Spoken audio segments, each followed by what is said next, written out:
Gentlemen, start your engine!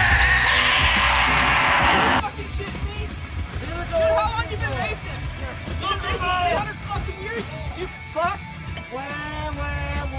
Come here, you little Hey! Hey, come here!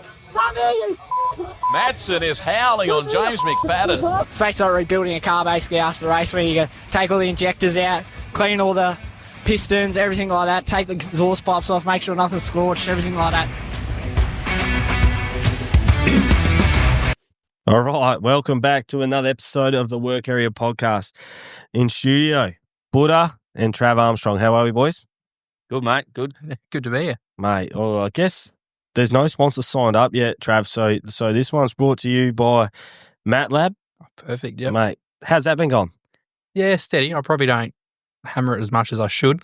Just a bit lazy when it comes to that, especially with it just being a bit of a side hustle, but steady, busy enough. What's your main thing? Is it the mats, or what's the thing that you like doing most, the thing that's best for you to sort of promote? What is the number one product? Yeah, definitely mats, especially for mainly the transporter and workshop ones. Doing pit mats this year, like pit tarps, and eventually going to expand into more like promotional products, tents and flags and stuff like that. You should go into race suits. Been there, done that. All right, and then my new little gig, I guess. Well, BKB Plumbing and Gas, they're always on board, as you can see with the hat. But yeah, my new little gig is KRM Hot Shots. So yeah, trying to get into the light vehicle sort of stuff. If anyone's got any hit ups there, I remember you saying something about a contractor for Denani or something like that. You remember one time you said, but Maybe. Yeah. Probably bullshit. We'll work on something. If anyone's got any stuff for me, flip me a message and we'll sort it out. But mate, into the good stuff. Buddha obviously went to USA. Yeah, I guess start from the start, mate. How did we go? Just to be quick. Nah, it was good, mate. It's it's pretty unreal. It obviously there's been a lot of stuff happen since we've been home, but to finally do it, it's obviously a lifelong dream, and for not just myself but everyone involved. So regardless of how we went, we probably went a lot worse than what we expected, but it's just shows how good those guys are over there. It's pretty unreal experience overall, but at the same, it's a kick in the ass, a real kick in the ass. So what with that? Was your car fine? And it was just like the standard. What was not like anything went wrong, but was it? You weren't used to the chassis. Was it anything like that? Or was it just literally their class is just ridiculous? yeah, we did obviously Extreme Outlaws first, those 2 nights at Coles County, which is like racing in someone's backyard. So trying to wrap your head around that was pretty wild straight away. The only difference, in all honesty, is they run an SP3 right rear, so it's a lot harder than what we run here. But not having that feel in the right rear for me, but then in saying that, just the fast pace of those guys over there, even in Extreme Outlaw, it was like, wow. We went out, Rodney and I watched the first hot lap group together, and Rodney he just turned around with his hands in his face and went, what are they doing? I went, holy shit. So, but then when we joined the USAC guys, we probably didn't go too bad. I've just struggled sort of myself just getting around that little track at Coles County. And then, yeah, once we joined USAC, man, it's just a whole nother ball game. You've got, you over here, you've probably got 15 really, really good cars, or say 10 or 15 really good cars in Australia. Over there, when there's 40 cars rock up to USAC, there's 40 guys that can win. They're unbelievable. It's it's crazy. Just good. Well, and the level of cars are the same. Your equipment over here would marry up. There's no issues with that. Yeah, 100%. They probably run a lot more basic stuff than we do. Funnily enough, I personally think, apart from probably the CB industry cars, Dan Golding probably had the nicest set of cars there. It's no disrespect to anyone. It's just everyone's racing real basic stuff. They're not going out of control, having all this flash stuff and spend all this sort of money where they don't have to. They're just running basic stuff where they can buy off the shelf, and it's just I don't know, even just the way the guys even prepare for racing, you can tell it's their job. It's I'm pretty relaxed at a racetrack, and it's I know a lot of people get uptight and whatever, but those guys are just rocking up for work. They don't stress. They're not worried. But then as soon as you go out for like hot laps, you get 2 laps of hot laps. Over here, you get 4 or 5 with 2 roll around laps sort of thing. Over there, it's like they drop the green flag. You go for a lap and a half to check us out, straight in the pits, put some fuel in it, come back out for qualifying. So yeah, that was a big adjustment for it as well. So looking back, like I remember, and Trav would have been the same. Like watching it, like it's not like almost like heartbroken for your results, like because I know how much you were looking forward to it, and then Trav would be the same as me. Like, he just wanted you to go decent, and you never sort of did. Like, do you look back and is there like disappointment, or did you give it everything you had? Like, where's your mindset at looking back now? Like yeah, obviously look back at it now and go, if I go back, I know I'd be way better because you can do a lot of different things. But I guess that from the start, like probably going back a bit, when we first got over there, the excitement of actually walking into Keith Coon's motorsport, like Jake and I spoke about it for 7 or 8 months, and you don't actually think, you almost think it's not going to happen, or it's not going to be anywhere near as good as you sort of expected. And then the first day we rocked up, like I honestly didn't think I'd see Keith. Might say, hey, how you going, mate? And man, we rocked up and he literally opened the door to the shop and, hey, boys, gives everyone a handshake, and I'm Keith, and let's go for a shop tour. And then, we're cruising around and we're looking at this and looking at that. And it's just like, I don't know, you can't really actually put into words. Like, it was way better than what we expected, to be honest. It was way more full on. What about his shop? Like, is it next level, or like some people have setups here similar, but like how many cars are in that warehouse? So at the time they had like the most they had, I think they had 13 cars, but yeah, so you had 6 drivers. Each driver has a complete spare car, and then they had one guy who does just the Extreme Outlaws, and he had his own car. But yeah, like the 13 cars ready to go. It's best of the best, like, what I mean? Like they're all, it's you can't even fathom. Like, he has 2 guys that are full-time Thai guys, which were the coolest 2 dudes you ever meet in your life. Yeah, but even the way they do tyres, the way they do their prep, the way they do this, the way they do that, in all honesty, we fuck around so much over here.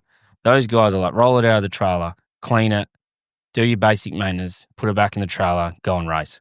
The hardest working guys were probably the Thai guys, because they're doing, whatever. They had 106 tyres for midget week that they're rolling in, rolling back out.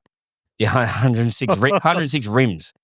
So they're changing, like there's no mucking around. So they have, how their sort of team worked was they have the crew chief for 3 cars. Yeah.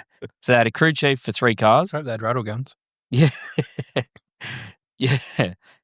Crew chief for for 3 cars, 2 crew guys with that crew chief, and then a tyre guy for each, like for 3 cars each. They had 3 cars each.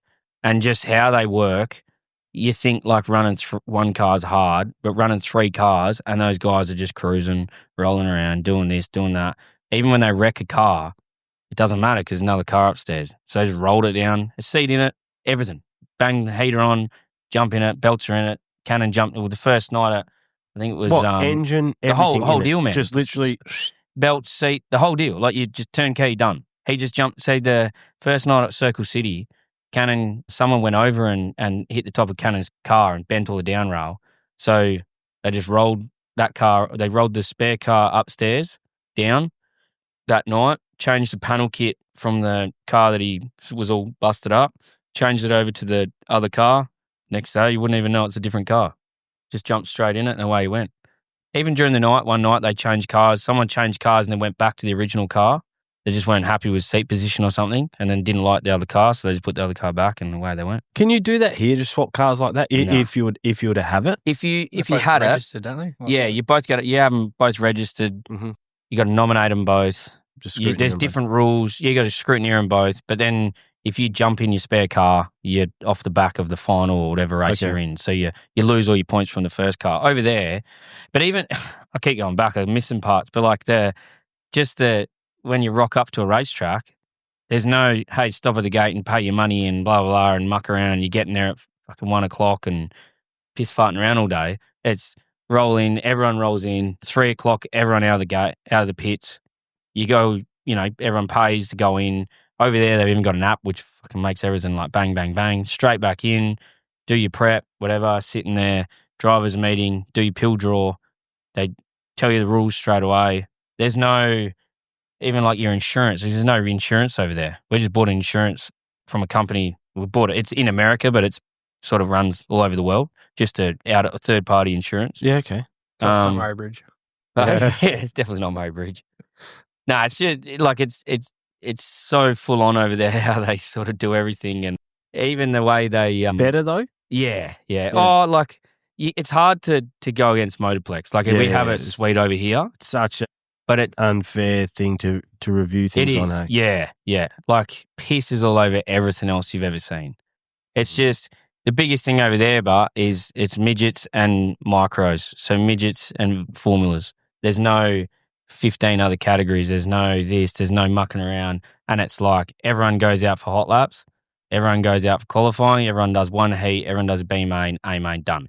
The night was over in 2.5, 3 hours, the entire night, because everyone's racing the next night. Yeah. So they don't muck around. They know the schedules are hard. They know everyone's, in a rush, whatever. So, but even like I say, where we sort of muck around with a lot of stuff over here, like that whole week that Keith was with Keith's team, because it takes them a good hour to unload everything, they don't wash at all between nights. It was only that we got rained out that they go back to the shop. They didn't wash. They just wipe the panels down and then go again. Like even their maintenance on their cars, like, we sort of muck around with lots of, I guess, silly stuff. It's silly, not silly to us, but to them, they're like, oh, it's just time wasting. They really do their engine maintenance and away they go. Don't worry about drive lines, don't worry about this, don't worry about that. As long as everything's sort of, once we get a good gap in racing, when we go back to the shop, we'll go through everything and start again. But if they're doing 4 or 5 races. Trav, I thought when we washed up for Roey's car after that Aussie title, I thought that was like insane how detailed we did wash that car. Is that how he washes that car every night? Like Maybe he only did it because we were there. I only did it because you guys were there. But that was like insane what we did. Every panel, like he had all those like clip seal bags with tape, like and everything got clip sealed up and plasticed up, and like I was like, do you do this every night? And it was like 2 hours to wash. Yeah, his life's a shambles, but his race car's organised. Yeah. Well, even with Rodney, we would take the full. So we race obviously Saturday night. But normally, I just shed a tear saying that. We would wash up like every Sunday's wash day, but me and Adam would be out there, and Rodney would be out there 5, 6, 7 hours for the whole day. My missus would hate it. That's why she was. Adam's got a set routine there. Oh yeah, man. Like, and it was, but everything off. Yeah. Every wheel's out. We washed the truck, like whatever it was, like the mule, everything. Everything's broken down. We know we restock if we've taken anything. We do the whole lot, but then it's done. But like I say over there, they're just like, just wipe the panels down and run again. We got other shit to worry about. So yeah, to be fair, they are racing again. They don't have 14 days between races. They got 7 or 14 hours. Like, yeah, so it probably makes sense. But did you think, is that just pretty standard like how Roey did it, you reckon? Yeah, I'd say it is. Especially with most teams. Roey can probably be excused for not being good, but he was. Yeah, I couldn't believe how hard he went with that. So just to finalise with the US trip then, like, you say you're going again next year, what's one thing you do different, like in terms of to be able to get better results? Like, would it be familiarity with the car, mindset? What would it be? I guess there's a lot of mindset, but having confidence as well. Like I went over there not wanting to wreck anything, not wanting to wreck anyone. You sort of have to, you go over there to sort of, I guess, you treat everyone with respect and whatever. It was the first night Cannon come up to me straight away and said, to Jake, he's like, you guys need to learn to just drive through people. If someone's in your way, just drive straight through them to get them out of the way. Like and then they said, go, like if you're following someone, slide them to kill them, like to get them out of the way, because they won't get out of the way. You have to go over there. Like, and that's one thing, like you make one mistake over here, no one comes near you. Like you don't even see anyone. Over there, like I got good GoPro footage of every race, and it was like I made half a mistake in one heat race at Coles County and dropped back 3 spots, and in 3 spots in like a corner and a half. You're like, where the fuck were they? Like, what the fuck happened there? Then that B main, you in that transfer spot on Bobble Day. Yeah, man. The biggest thing I got, which I'm not blaming anything, but it was for me, I run Smith brakes here, and Wheelwoods is so good, man. Like, they're too good. That's why I like Smiths, because you can just ride them, drive with them. Yeah, right. They don't stop the car. They will if you get into them, but you can actually drive with them. Over there, Like feather them. yeah, you can. You can roll with them. Over there, man, you like only as well because the gear set we're running as well didn't really help. But every time I'd hit the brakes, I stalled the car. So in the end, I think it was after the Coles County and we did Circle City for Paragon. Bo, he's a crew chief for Keith, he took him out and actually machined, like, you got the brake pads, like, you're that big. Well, he machined like a 2-inch out of both the middle of them. So then I ran with half pads for the rest of the week, and it was wicked, like way better. Because he said your brakes, you're too good. Like, you're used to using too much brake. Over there, they don't use brakes. He's like, we just drive the fucking ass out of them. And just use other cars to slow down. One thing, yeah, they do. They literally do. One big thing that blew our minds is over here, and Jamie McKinlay will kill me for saying it. We went to TRD, went to Speedway Motors, unbelievable. And the way, even the first night, like, gear set we put in for Coles County, because it's like racing in the backyard, we were, thinking, oh yeah, like, that's extreme. No one would even own a set of gears like that. And you're on the chip. Like, if you mash the throttle middle of the corner, you're straight to the chip. You've actually got to keep it off the chip with your foot. But they're going, what do you mean keep it off the chip? They're just on the chip, like on the limiter the entire time. Every track I went to, they're just on the chip. You listen to GoPros, that CB car, like with Justin Grant, you could hear it in that. As soon as he comes off the corner, he's flat on the throttle. It's just on the chip the whole straight. So the first night we raced Coles County, they're doing their, engine maintenance, checking for scorched pistons on your roll. You tool bag. And they bought out this box, like a Bunnings plastic container box full of valve springs. And I said to Bo, what happened there? Did you break a valve spring? Yeah. Like, well, yeah, obviously. And I'm like, what the fuck? What do you mean? What car was it? Oh, no, 3 of them out of the 6 cars, right? I said, you broke 3 valve springs over the 6 cars. He's like, yeah, we do it all the time. He's like, if we don't break valve springs, we're not running the motor hard enough. I was like, are you fucking serious? I said, how many people do this? He's like, mate, if we run 6 cars, if we're not breaking valve springs, one heat, they broke a valve spring in a B main, and the guy, Bo was like, we don't have time to change it. Fucking run it in the A main. Ended up breaking a rocker. Should be right. He's got 17 engines. So they just... But they're not, he's planning 2 years out when he's going to get his new. But they're not like dickheads about it. That's just the way it is over there. It's business. It is. And it's not just them. Every team, man. Like every team's just running valve spring boxes. Mate, the engine's a tool. Use the tool to its maximum. So TRD, so Vicky from Speedway Motors, she runs Speedway Motors. She said to us, if you're not on the chip, you're not running the motor hard enough. She goes, if the chip is there for a reason, just run it hard on the chip. Yeah. Because we told her the gear set, we told her the size of motorplex, sort of conditions, whatever, and the gear set run. She's like, you need to go 2 sets, 2 more sets. Like, fucking, I'm on the chip now and I'm just touching it and we're shitting ourselves. Just wild, man. Wild. So, mate, good experience. The last, 2 things. Eldora the Dream. Like those late models, like what was that like? Yeah, unreal. You obviously see Eldora and you like hear about it, whatever. Until you actually rock up, it's like honestly breathtaking. You're driving through absolute cornfields, nothing there, like honestly nothing around. There's a little town called Rossburger High. Roll into Rossburg, there's about 50 houses, half of them are fallen over. There's no hotels, no nothing. There's like a servo, there's a fire station, just absolute fucking Hickville sort of place. You drive out of Rossburg and then 2 minutes, you come over a hill and then you just see it. It was just like honestly a city. Like the left-hand side of the road is just paddocks full of RVs, parties, barbecues, whatever. Then you drive into this actual speedway into parking and it's just like this, because it's in a hill, like a big sort of hole, like Valley. Eldora Speedway. Yeah, it's in like a valley. So you just see the big Eldora sort of sign out the front with a massive big sort of area. And then you walk in and it's just like, what? It doesn't even feel like you're at a speedway. You're literally at a city. Just unreal. You ever been over there? No. I got to get there, eh? I reckon I got to get over there. Obviously you want to go to Knoxville, but I honestly don't think anything would have anything at all on Eldora. The work area on tour, make it happen. Literally, No, I'll do it.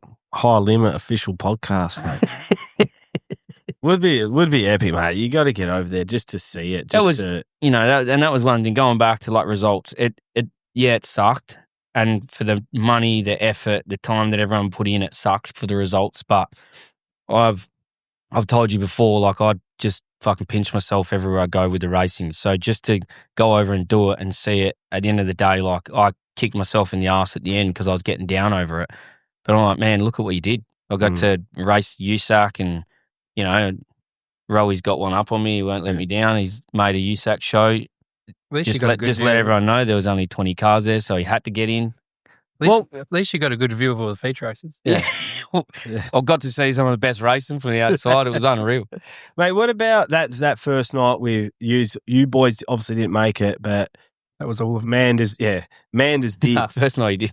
What was it like watching Manders run off that front row? Was that first? That was Extreme Series. Yeah, so was that electric though? Oh yeah, did like it shunted out the way or something. Yeah, and that's what I mean. Like unreal to actually see that car rolling around. Yeah. Like it was cool to see that car. It's not our cars were designed different. They weren't our cars, but that's their actual car. To see that Golding racing. Yeah, and like man, like props to them for the way they did it as well. It's a massive effort. So for the first week, in all honesty, like as much as I love seeing Caden succeed, I was like, this is going to fucking suck because he's going to win something this week and I'm not even going to make a show. But yeah, man, it was cool to see and he held his own and drove real well and just protecting his line and exactly what I said. The next guy couldn't get past him, so just drove through him. And there's no rules to say you can't do it over there. You can drive through whoever the fuck you want. You can turn people around. If you're running second on the last corner, you can turn someone around, flip them over. No one gives a shit. The crowd love it. That's a fair game everywhere, I reckon. It is, yeah. It's and they get out desperate people like you reckon that. But that was cool. It was real cool for them. Unfortunately, like the way it ended was pretty shit. Rainouts. Yeah. That burnt. It's a long way to go to get rained out. But in saying that, I got to see Eldora because of it. So. And then obviously everyone would be aware now, mate. The Bennett Motorsports Ronnie Bennett team has shut its doors. Talk us through that, like what they've done for you and all that sort of stuff, I guess. And but Rodney's done, like after talking to people, Rodney's done a heap, not just for you, but for everyone. Hey, like, oh man, he's a 1 in a million bloke. Like I honestly mean that. He's become one of my best mates and. I've looked up to him for a lot of years as well, and he's just honestly like it's funny to say that one of my best mates is like an 80-year-old man. But he's just that sort of bloke.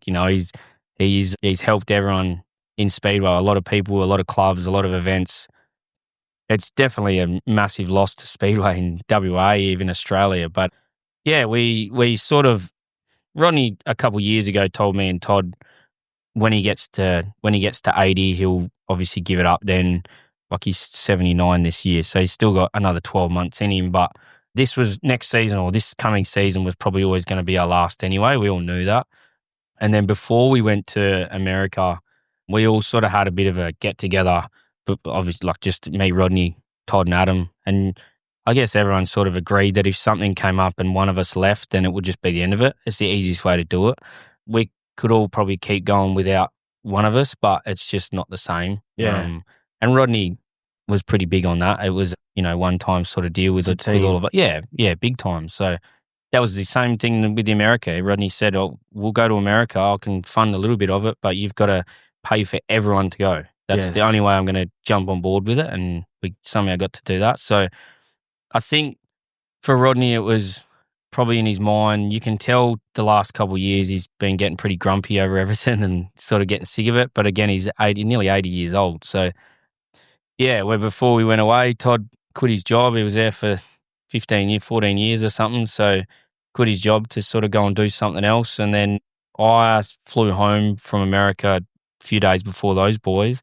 And yeah, Trent Pigden messaged Todd and said, hey, when you're home, I'd love to chat to you. And I know you're obviously not working at the moment. And yeah, sort of Todd's always wanted to go sprint car racing again. And we know Rodney wasn't going to do it. So he had a good chat with Rodney, and he was way too scared to talk to me because he wasn't really sure how I was going to take it. But I'm happy for him. We all knew we had the agreement that if one of us was going to pull out, we all sort of said we'll call it a day and leave it at that. And So Todd fucked your midget career. yeah, big time. We've actually got Trav's part of it because Trav was a part of us once upon a time. But we've got a Bennett Motorsport chat, and I straight away, as soon as I heard it, I'd put on Todd's fault that it changed the name Bennett Motorsport, Todd's fault.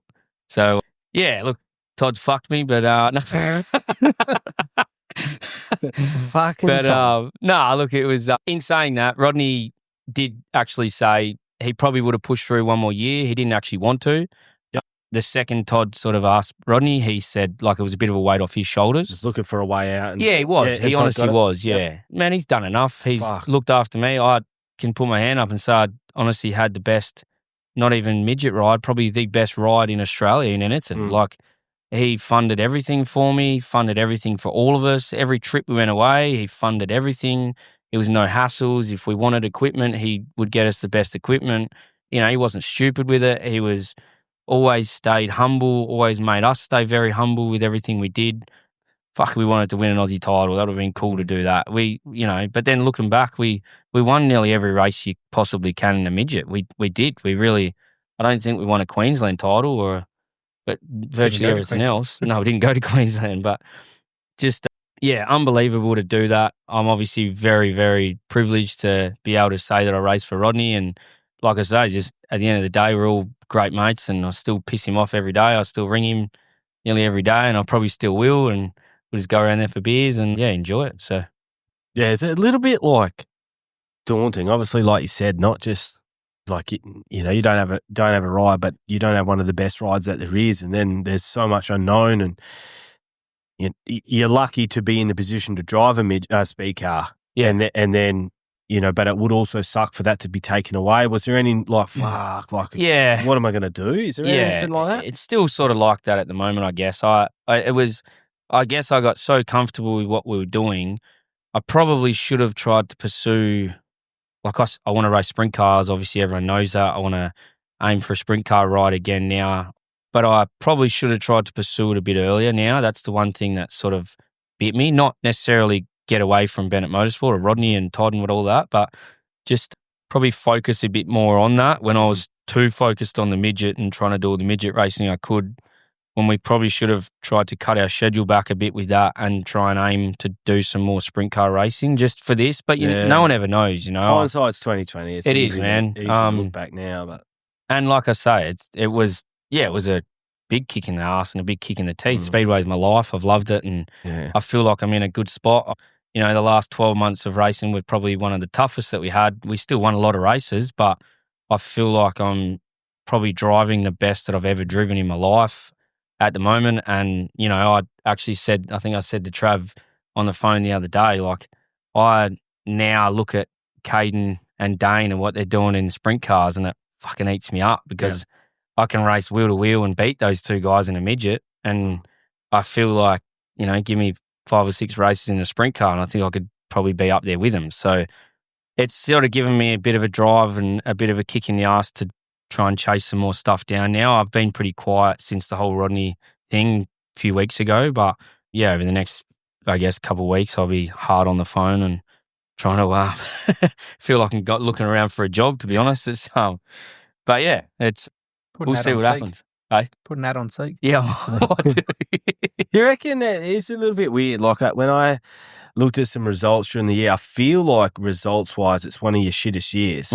But then you look at your results, they're actually still pretty good. Yeah, we still had I think we still won 7 or 8 races around Australia. Yeah. And then feature race wins or heat race wins, and we were always there. We always did. But we just, don't know, we just couldn't finalise a lot of it. We ran second or third every night we went out, and the Aussie title was a big kick in the arse. I was more confident about Murray Bridge national title than I was the Motorplex national title, where I honestly thought we were definitely going to win that. That was the first time I've ever gone in with the confidence thinking I'm racing Caden Brown. That's it. That's all I thought I was going to race over there. And went over and I feel like we went all right. It was just the first night we had a power steering pump fail, locked up the steering and knocks your points out. And then the main was still starting in a I think I started 7th or something. I thought that's sweet. I could still win that. And then throttle got jammed straight off the start. So just like what, and then my good mate, the show tried to, not really his fault. And, what happened with Crackers and He seen you coming. He was Yeah, looking. he did, He thought mate. the 88 was looking. Yeah. Yeah. So, no, look, it's everyone knows it. I fucking want to try and get out there as much as I can. That I want to get a sprint car ride now, and I'm going to try and do a fair bit of racing. I'll try and do some midget racing this year still. Hopefully something comes of that over the next couple of weeks so we can try and release some stuff. Same with the sprint car thing. Hopefully I can try and lock something away for a few races towards the end of the year with someone, maybe after all the high limit and all the hard stuff's done. But the biggest thing I can say, mate, is I'm definitely going back wingless racing, joining the OG crew. Try and get my confidence back. Good luck. Probably go there and get my ass kicked as well. Confidence is not going to be on. Nah. Mate, I've beaten you every race I've ever raced you. I've beaten you every single time. Gave you a tune-up. Oh, fuck. Nah.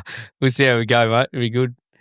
With that, mate, the wingless this year is just going to be serious. Like you spoke about on the way in, like it could be like a feature race. Like the top 10 in a wingless race is going to be pretty serious this year.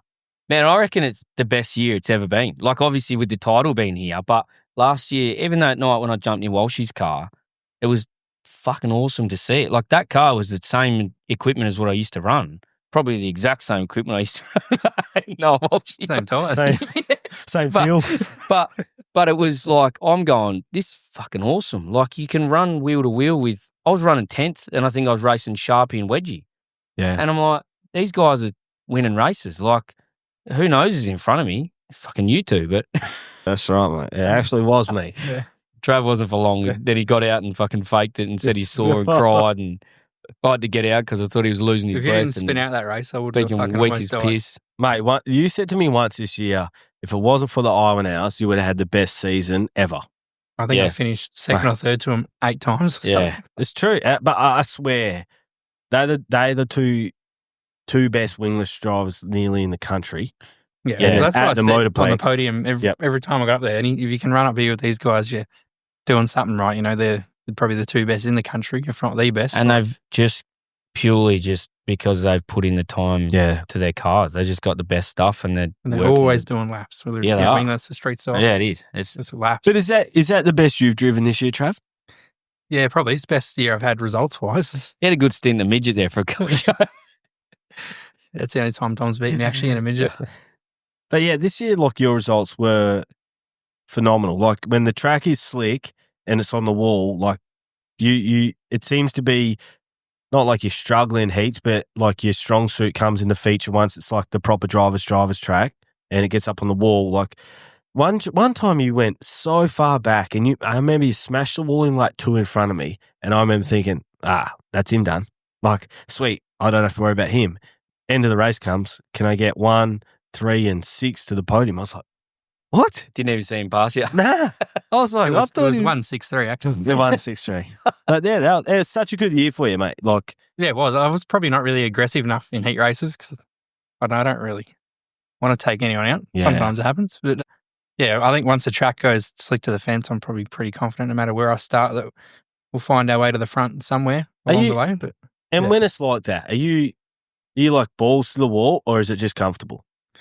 in a wingless, you got to be balls to the wall because you got to use the cushion to get you around. Like you got to throw, like you see the big rooster tails come off the right rear because you got to be in the fence in a wingless to get around. Like when Blake went over east this year, like the guys over there were saying, we're running the fence. And like Blake was saying to them, that's not running the fence. They're a Mate, good you come car to the length. They're a good motorplex, car off the wall still. When you over come there. to the motorplex, you'll Yeah. be running the fence. Yeah. You got to be in the fence at the It's- motorplex and wingless. Like for me, it's my second year. It's so hard to get confidence because you can be 8th and nowhere near it, and to learn, that's exactly what you've got to do. You've got to stay in it all the way on the fence.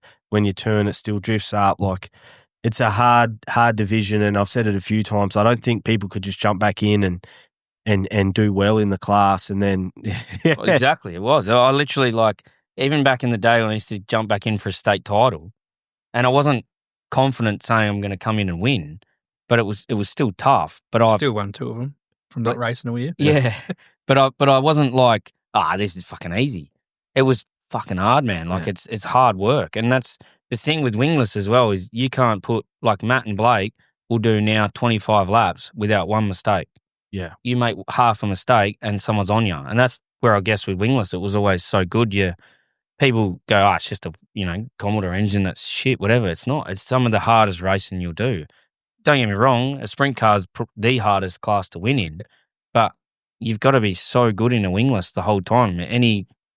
A couple tenths here, a couple tenths there, and you're half a straight behind someone, and you can't catch them. I think a lot of people think that wingless are easy as well at the motorplex. You see a lot of people come in full of confidence, and then after their first show, they're like, fuck.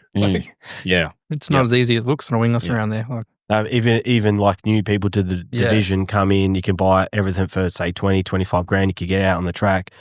Seems to be people come in and they'll, they do their first laps and like, oh, okay. And then Wednesday night when it's hammer down. Yeah, they do a couple shows and they're like, oh my God. Yeah, it's I guess is exactly that, but it's people don't realise how close everything is as well with just the racing as well. Like you can't, in a sprint car or a midget or even a late model, I guess, you can just mash the throttle a bit harder coming off a corner or bang it off the wall and drive that little bit of dirt. You get couple it's like meters. Marano says, it's like high carts. Everyone's out there in the same thing. It's exactly that. Whoever gets it right in the night and drives the best ends up winning. Yeah, well, they drive the best a lot. They must be like those two. Go the high carts. There's always that one cart. Yeah, yeah. They work there and they know that one.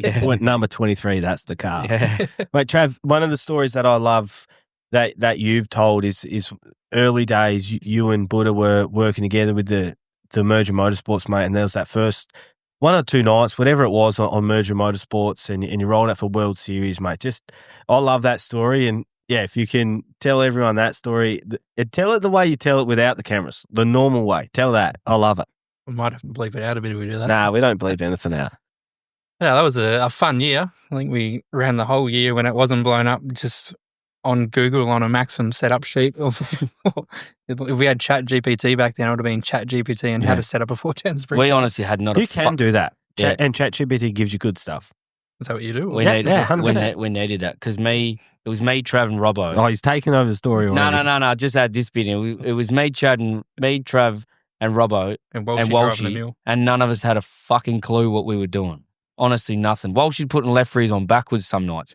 We'd have to tell him to get it off. Yeah, that World Series, I think, qualified like just inside the invert. And was it at the Motorplex? Yeah. Okay, at the Motorplex. Yeah. It was hammer down, mate. Hammer down. We went to an Albany show for World Series of time, but I think they're waiting for him to finish to turn the lights off. But yeah, that one he qualified, I think, just inside the invert. So he started his first heat off pole, won that. And then I think we won every heat that weekend. Yeah. Don't know how. And then they do obviously do the bronze, silver, and gold shootouts. And then I think you must have been 8th on points. I was 8th. I was dead 8th. I remember lining up in the shoot, and we're the first car down there, and because there's no other divisions on after that, they all roll down next to each other. And then I've got it here actually who was in it. And how long have you been racing? I was looking at it, but like how many nights have you been in the car? 5th, 6th show in the sprint. Yeah, because World Series would come in January. And what did you race before this? Just the wingless? Just the wingless. Oh, I did a couple of shows in a midget. Kissed on the dick. 4 or 5 shows. Oh yeah. These are so I said, I'm pinching myself every time, rolling with it. Callum Williamson, Brad Morlow, Tom Pat, Brooke Tatnell, Stephen Lyons, James McFadden, Kerry Madsen, and Rusty Hickman. And I remember rolling out into the track, up into the chute, they got there about to push off, and I leaned into Tom and said, I think we're starting 8th tonight, mate. And I was wrapped with that. I was fucking wrapped. But then, yeah, sure enough, looking at this, he was a second off the pace in the bronze shootout.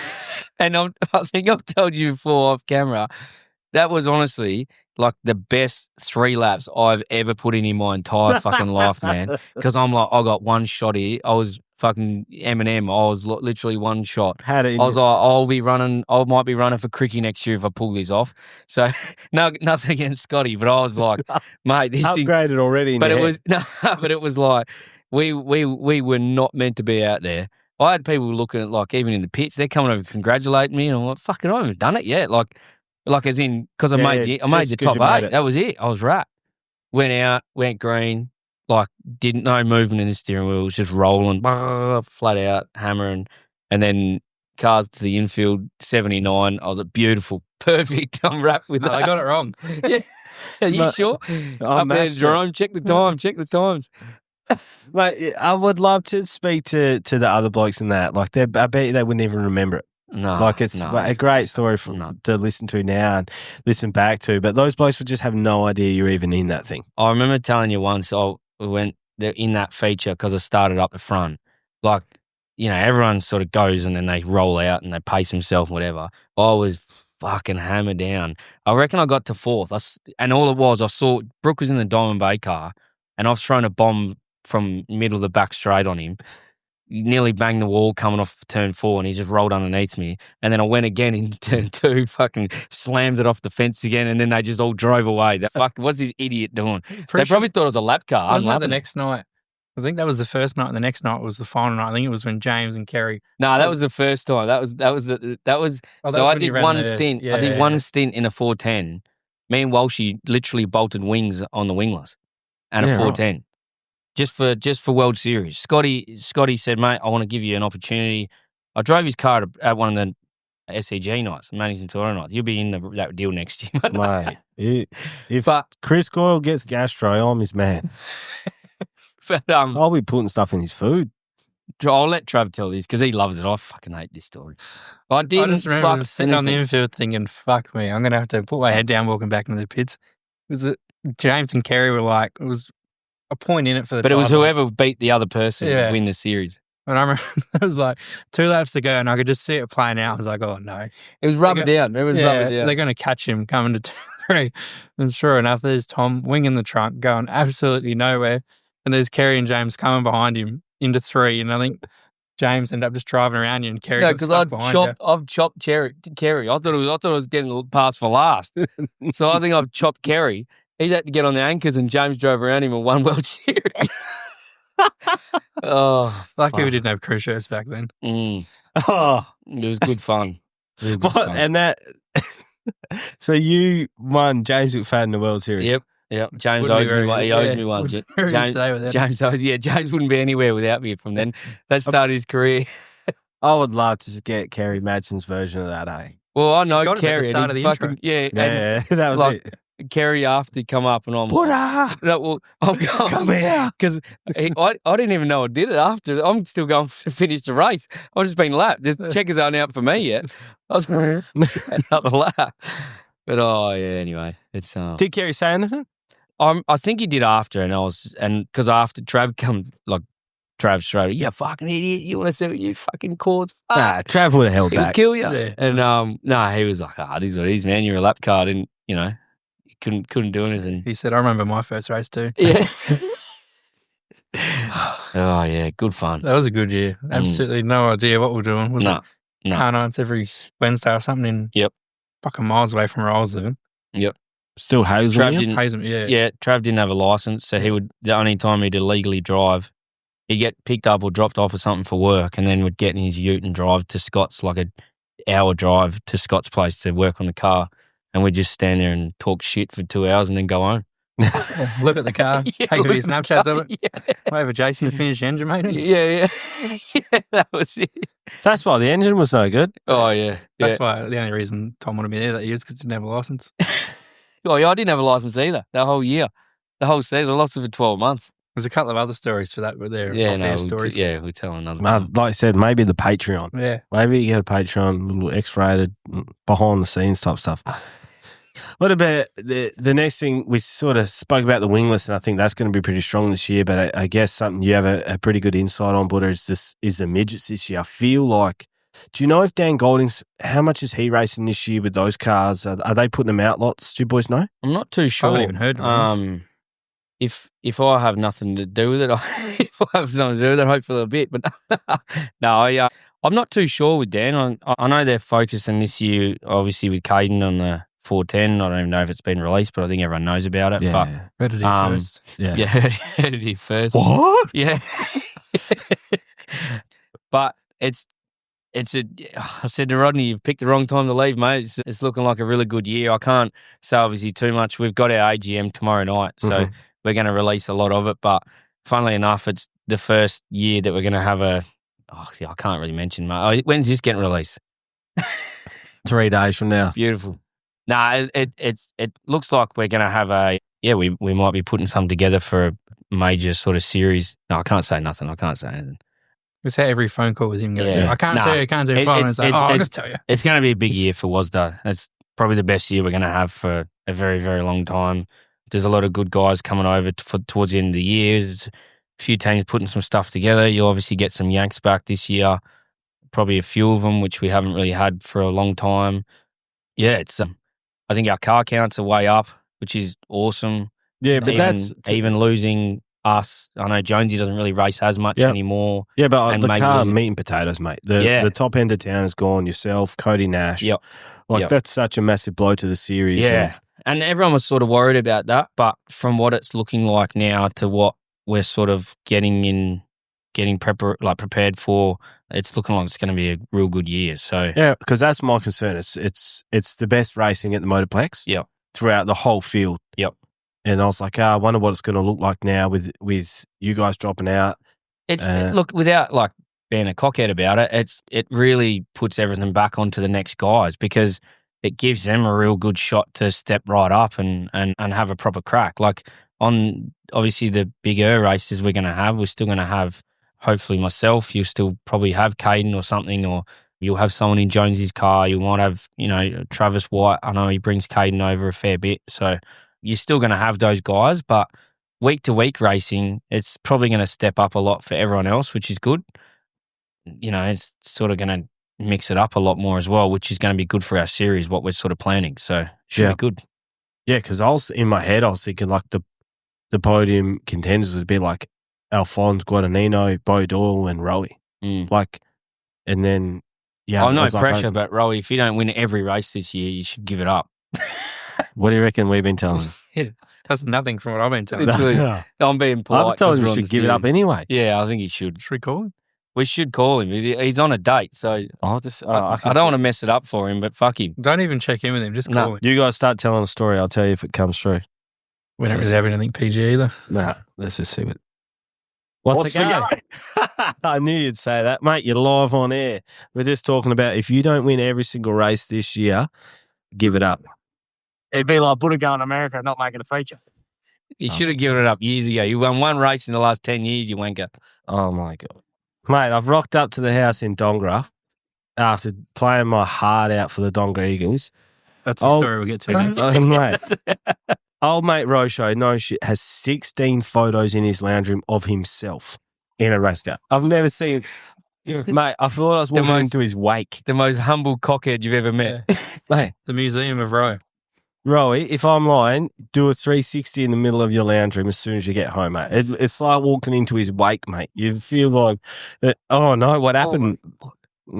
How's Cinderella? Have you got your stuff back yet? No. I think there's potentially be a second date, boys. Could be potentially. Hey, he's telling me he might want a girlfriend. Well, Can I just have the keys to the 3 then? Because you're wasting your time now. Well, I need the extra house because I can't get any more trophies in that house. Living in the past, Rocho. Yeah. Mate, Buddha's just released some big news for the series this year, and we're hoping that you will actually pull your finger out and do something this year. What do you think? I think I've got the wood over him lately, so I'm pretty happy, pretty content with what I'm at. Oh, when you chop the nose, mate. Yeah.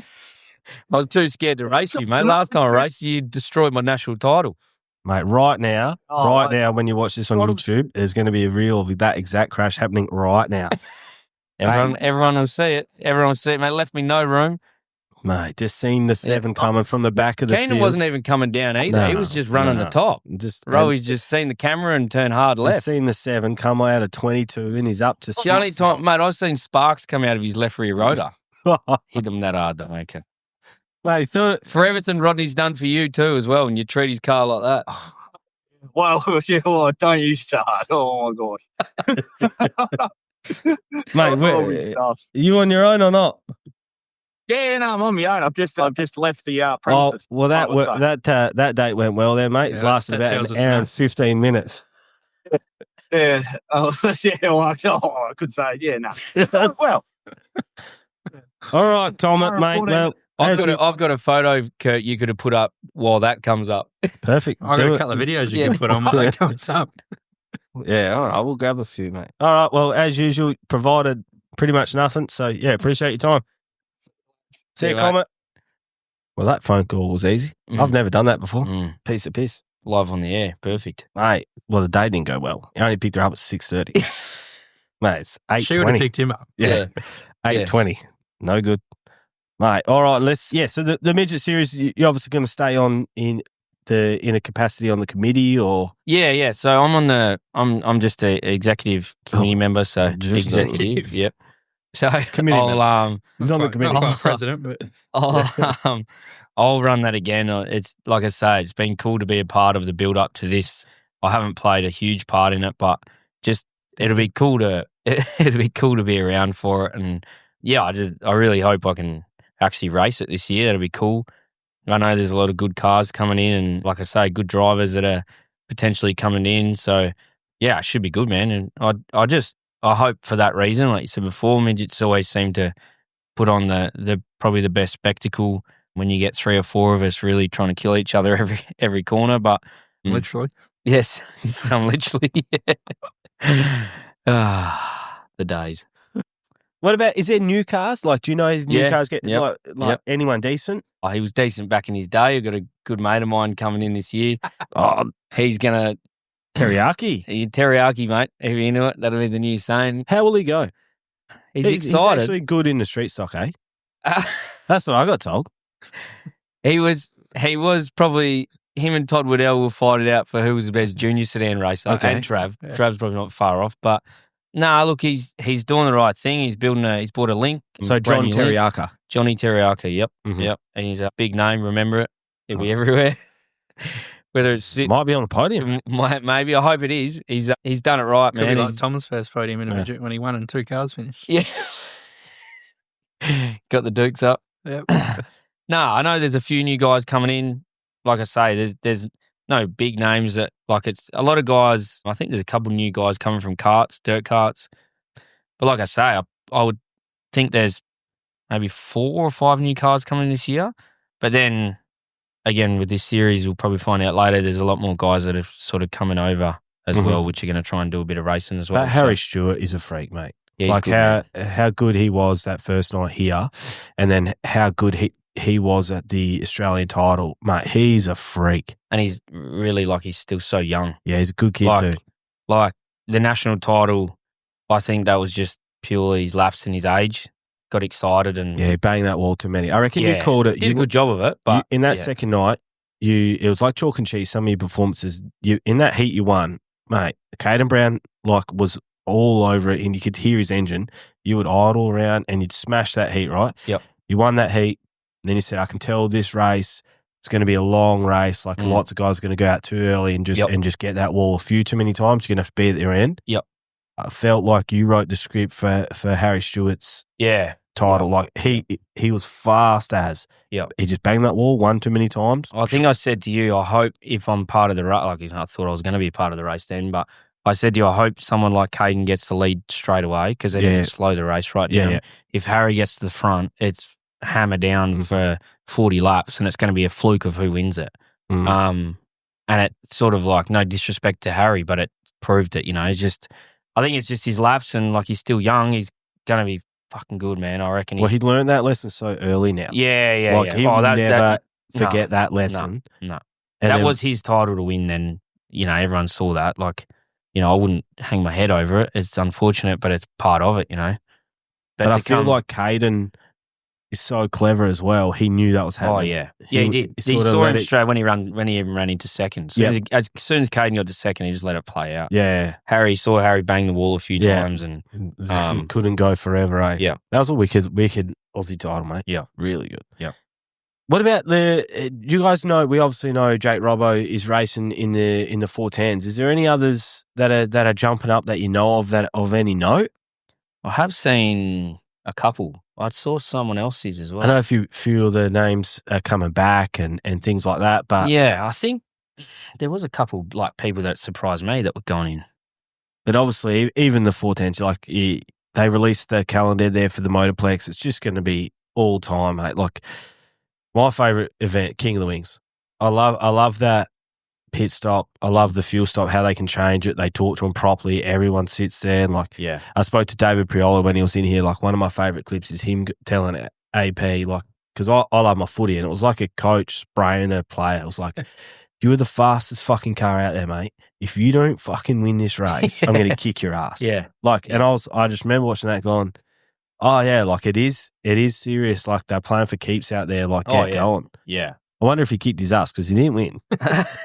AP coming in Man, here soon, hopefully. that's one person, him and obviously Taylor Milling, but to see AP jump up on the wing, I'll probably run out there with him. That's going to be unreal. It's going to happen. He's had the performance there now. Like, it's just shit luck, really, with some of the stuff. And he comes on late, but he just leaves himself with too much ground to come on. yeah. And like, it's tough, man. It's fucking hard in a sprint car, but it's if you haven't got a win now, it's going to get tough. Yeah, because Dane and Callum are on their thing. Taylor Milling's going to get a win soon. Like, then high limit. Then who knows who travels now? Like, Sydney looks like that's gone to shit. So, you know, who knows who comes over there. I've seen Lockie Corn like put some sort of somewhat cryptic comment, like he loves racing in Perth and he doesn't know what they're doing. So, like, yeah, who knows who comes over here, and fuck, it'll be dog eat dog every single night. This high limit, like, I know we were sort of talking a bit before, but just from what you hear of who's coming over and who's doing what, and What have you heard? I can't tell you. It's Secret Service.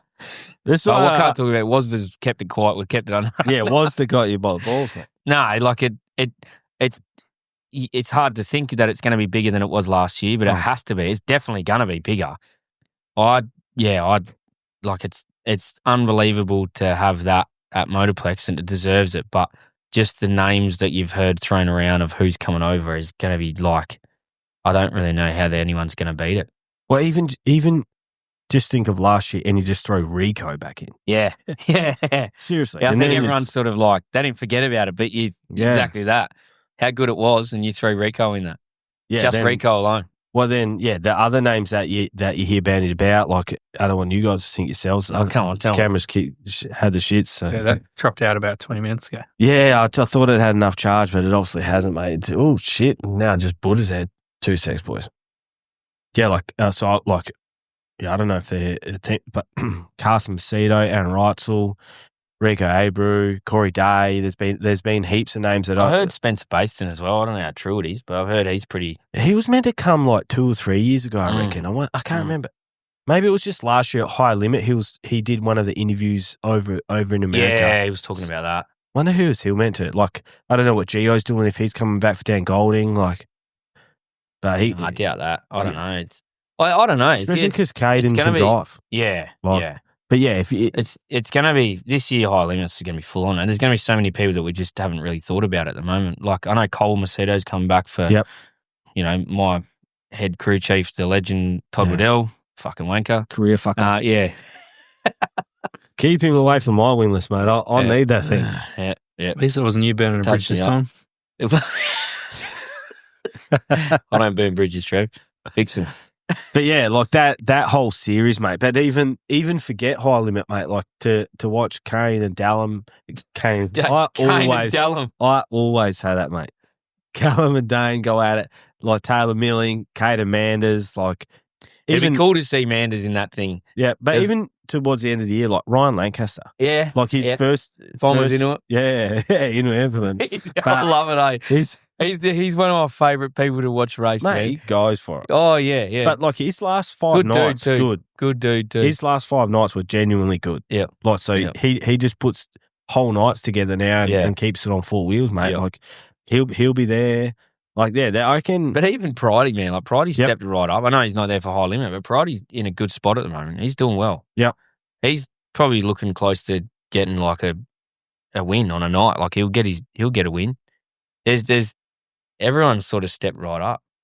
No, I'm keen as for that, and yeah, it's just the Motorplex, mate. We are kissed on the dick to have that. Well, I think it's like 14 minutes from here, and then the wingless, like we get to race there. But almost the worst thing about racing wingless is that you have to race, and then and then they're racing, and you got to sacrifice your own night if you want to watch the sprint cars. and you're running between your car. Well, you guys probably have help. I don't. So it's like, it's literally, I have to make a decision. Do I put fuel in the car or watch the 410s? And I'm always watching the 410s. What's the best thing about racing last year? You actually get to watch all the features because our first heat's only about 3 o'clock and our feature's about 10:30. And then I hear there's like lots of swapping between divisions. Like I think there's a few Formula 500s jumping into the wingless. Like I don't know if any wingless boys are sort of transitioning to anything else. Do you have heard any whispers? Not like anything. I think there's a couple that might be going like the LS1 sprint cars. I reckon the LS1s are going to blow up, hey? Yeah, I reckon they're on the verge of blowing up. I think like if they can probably take that next step. I don't know what it is, but just engines come a little bit more freely available, like just little things like that. Then you throw that in and just throw a wing on, and then you can run LS1s. Like, and I've said I'd rather run 8 LS1 shows than 16 wingless shows. Like, it's because everyone runs wingless because they can't afford a sprint car. Like, that's just what it is. Can we pause for a minute? I need a piss. Yeah, well, you can just go. All right. We could pause. I just don't know how to do it. Don't worry about it. Nah. I'll just fuck the whole thing up. Nah, well, it's me and He's probably Trav. not even coming back. Nah. He's got a call about a car or something. Like, fuck you have. No one's that stupid. Nah, they seen your Aussie title, mate. Well, it just looks a little bit weird with the empty seat there, mate. But That's all right. what about your car then? What do you got to do with your wingless before she's ready for the season? Have you done anything, or it's just all maintenance? Well, it's a whole new car this year because I obviously destroyed that car at the end of last year, and then I ran the state title in it's pretty much like our spare car, but the car we got was someone else, so we're probably going to look at putting someone in this year. But yeah, I got a new chassis this year. We've been slowly building that up, doing some stuff to it. Have to get a fair bit of stuff welded and cut off and put on, and not far off sending that to the powder coaters. And then once it comes back, it's more or less just bolted together and It is. so get it signed. Like, I race, and I still don't think I fully comprehend the costs involved in just putting together, not even a flash program like my program. I bought a new chassis, $3,500. Then I've got my engine at All Talk Engineering, like that's like $6-7 something like that, just for a refresh. And then just bits and pieces, mate. It just it all adds up. And then, like, I know you can buy second hand, but I feel like it's like $200 for second hand or $400 for new. Yeah, I remember because obviously we built that car up last year, and I remember saying after we'd done all that, because same thing, had to get stuff welded on, get it all powder coat. I remember saying, I can't wait to know I have to do this next year. I'll just change the panel kit, get new stickers, and then sure enough, I'm doing it all over again. And it's a bit different chassis, so things are a bit different. Got to get stuff different and buy different stuff. But yeah, it's not probably a couple of months away. I think we'll have a roller again and be ready to attack the season. Well, put my ass into gear. Obviously, did the old collarbone playing footy, and I was like, we're going to get to that. Well, you better get to it. We're about to hang the phone up here, but I remember that. And then Robbo put up a post 12 weeks to round 1, and I was like, I can only do Wednesdays for stuff. Like, I'm literally Monday, Tuesday, Thursday, Friday, I'm flat out. So I'm like, well, there's 12 Wednesdays I've got till round 1. I was like, fuck, I'm cooked here. You want to hope Cole Eden doesn't walk in the door? Oh, mate, the big unit, mate. Who was I playing? Take us back to that day. I can tell you from Rowi's eyes. Oh, what from the bench? Dongra v. Morrowick. Where was the bloke? So where was the bloke that you covered? What was he up to? Having shit. So I was doing So they're playing a good league. Mate. Nah, and that dude's genuinely a gun, mate. And he just said, mate, when you got to if I'm honest with you, I'm dubious whether it was actually a number 2, mate. I reckon he's up to a little bit. Having maybe a beer or something. Anyway, I was doing this footy podcast called Bring Your Boots.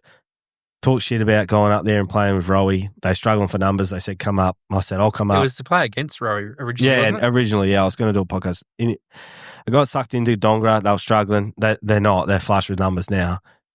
Forward pocket only. Stayed in the forward pocket. Couldn't get near it. And then half time comes and I'm in a forward pocket, and then no numbers are on the field, and they're like, what's going on? They're like, Kurt, run to a wing. So I've run to a wing. Then they still can't figure out the numbers, run into the back line because they play that 6-6 thing. So they got to do it. And I'm like, what is happening? Like, I don't want anything to do with this back line. Like this. Not a defensive bonus. No. Shit spot to be. Mate, and then the bloke I'm on's kicked 3 in the first quarter, and I'm thinking, I want nothing to do with this. And I'm like, what's going on? Old mate is in the toilet still after half time having a crap. It's not told anyone. So playing a man down, half back, someone just bombs it out of the middle. I'm off on my bike, off I go. And I just got absolutely shit mixed as I went to kick it, landed on my shoulder. That was me done. And I knew that's my last game of footy ever, so I had to play out the whole game. Was it your last game? Yeah, definitely. It definitely will be. I reckon 33 seconds into the third quarter, I've done the collarbone. I'll play the rest of the game. Rory messaged me straight after the game. Fuck, Kurt got absolutely shit mixed. Rory reckons he was 10 metres away and saw it coming and went, he's going to fucking hurt. Oh, mate. And this big dude, he was a filthy prick. Yeah. Only, legal thing he did all day was shit mix me. It genuinely wouldn't even have been a free kick. It was just a big hit, and she's done the old shoulder. So, do they record games up there? Any footage of it? Or? Mate, they barely record a score. Mate. I've actually got I've got something you can put on over this at the moment. A video you can put on if you want. I can send it to you. Scorpion. Yeah, Scorpion. Yeah. It's actually on at Scorpion Masters on Instagram. If you want to have a look at it. Is it actually? What's it called? Scorpion Masters. So bloke's doing that. It's like an American-based Scorpion. I sent it to him like 3 years ago. Sweet. That's another real clip, that. Yeah. But the mighty Dongra Eagles, mate, and one and done for me. I might run water later in the year. What a way to go out. Yeah. What are you a footy man? I love watching it. I won't play it. Who do you love? West Coast. Oh. Yeah. I got something in the works with Jez McGovern. Yeah. And I Mitch. hope so. Milk, he'll be listening now. I talked to Milk today. Milk's my mate Milk, Braden Parker, his best mate's Mitch McGovern, loves motorsports. Yep. It's coming over in the off season. Easy done. Yep. I'll give him a ride in something. Yeah, so probably get a ride before Tom. And he loves a punt, Mitch, mate. So we'll just get the odds up, and that's how we'll suck him in, mate. Sports bet. Yeah. All right, I reckon we're done. Anything else you boys want to cover off? No, mate, I'm pretty good. You know, when's the Seek ad gone up? Probably put it up tomorrow. This is his ad now. Yeah. It's the only reason to come on to. Nah. Wanted. I was going to say, right? if anyone's listening and they get a phone call from a random number, please pick up. Yeah. I want to do something. I'm not watching all season. Mate, I think about it. Like the Landrigan ride is empty all year. Like Brad Sweet, man, they got to have itchy feet. Like they have a car there. Like Rob Hare with the RBH crew. Man, I've thought about even offering just to get laps in sprint cars. Yeah. To say to people, if anyone wants to do shakedowns at practice nights, I'm available for anything. I just want to do laps, and I might just release it now that I'm going to do. Jump back in the wingless. I'll probably do a couple shows in the 23. Just I don't know if you want to do too many, mate. You might not get the role. That could be your career killer, getting back in the wingless. But I want already dead. But nah, man. Trevor Jolly's making a return to wingless. Is he? It's been a few years out, but I'm driving it. I'm driving it. But he bought a car to race up there. What's Trevor doing? I haven't seen one Nickel Bay lap into 18. He got it all done. It's an absolute weapon. Got it sent up there and realised he's got no fucking time at all. So sent it straight back. He's not even going to run it. I don't think so, no. My little brother drove past his warehouse there, right, and he lives in these apartment flats right near. He sent me a Snapchat. And I was like, he's actually going to be running up there because the car's around. Never run. No. Come back down a couple of weeks ago. I think he got it down. Once he heard Tom was a free agent again. Yeah.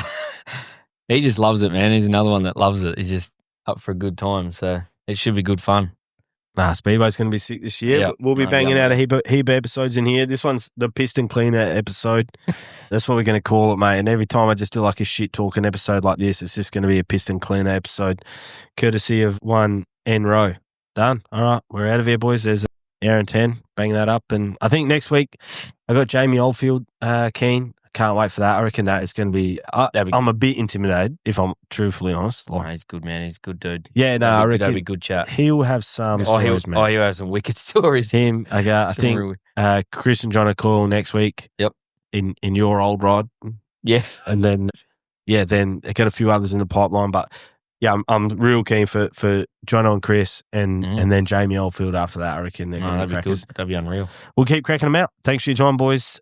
Yeah, make sure you have a really good look at this episode, Tile, this week for everyone listening. And again, Mat Labs, if you need any mats for the things, and then KRM Hot Shots, mate, I want to blow this thing up and try and get a sprint car myself. So if anyone out there wants to help me do that, Reckons I'm here to advertise. flick me a message and see what we can do hot shot wise, mate. We'll get it going. Cheers, boys.